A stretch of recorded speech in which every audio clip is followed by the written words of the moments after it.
Right now, we're seeing a sentiment score of minus 0.40 in the economy, a notable drop compared to the historical baseline.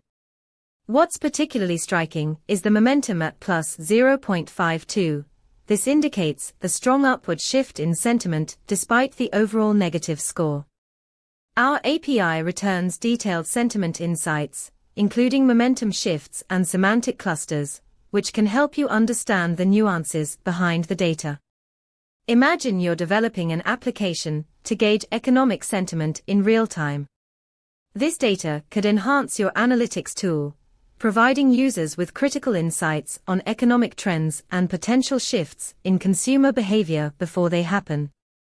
Dive deeper into this data and its potential applications by visiting pulsebit.logenterprise.com/docs. Start building smarter with insights that matter.